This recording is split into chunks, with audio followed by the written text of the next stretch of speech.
আজ থেকে 100-200 বছর পর যখন গাজা বা ফিলিস্তিনের ইতিহাস লেখা হবে, যখন এই অভিশপ্ত হায়নাদের এই নির্মমতার চিত্র ইতিহাসের পাতায় তুলে ধরা হবে, তখন আপনি আমিও কাঠগড়ার আসামি থাকব।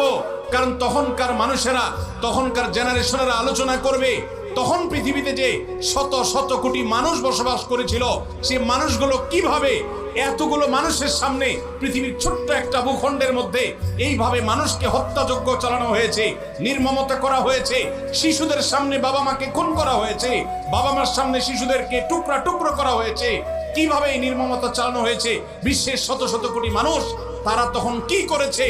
আগামী 100-200 বছর পরে যখন ফিলিস্তিন এবং গাজার ইতিহাস লেখা হবে, আসামির কাঠগড়ায় আমরা সবাইকে দাঁড়াতে হবে। আমরা বড় বেশি কঠিন, বেদনাদায়ক, অত্যন্ত ব্যথাতুর সময় আমরা পার করছি মুসলমানরা। একদিকে মানব ইতিহাসের সবচেয়ে বর্বরচিত হত্যাযজ্ঞ, গণহত্যা চলছে দিন দুপুরে বিশ্বের শত শত কোটি মানুষের সামনে ফিলিস্তিনের গাজায়। আজ সেখানে মানবতা এমন ভাবে ভুলুণ্ঠিত হচ্ছে,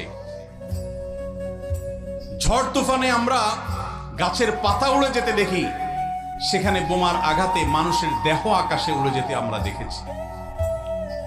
প্রিয় ভাইরা, আজকের বিশ্বকে বলা হয় সভ্য পৃথিবী, আজকের পৃথিবীকে বলা হয় নাকি মানবিক পৃথিবী। আজকের পৃথিবীর সভ্যতা এবং মানবিকতার ধ্বজাধারে ধারণকারী যারা, তাদের মুখোশ, তাদের আসল রূপ, তাদের আসল চেহারা, চরিত্র আজ দিনের আলোর মতো পরিষ্কার হয়ে গেছে। গাজায় প্রতিনিয়ত শিশু হত্যা চলছে, ফিলিস্তিনের ভিডিওগুলো দেখবার মতো অবস্থা নাই। একটু আগে একটা ভিডিও দেখছিলাম, আল্লাহ তাআলা আমাকেও একটা বাচ্চা দিয়েছেন 8-10 বছরের।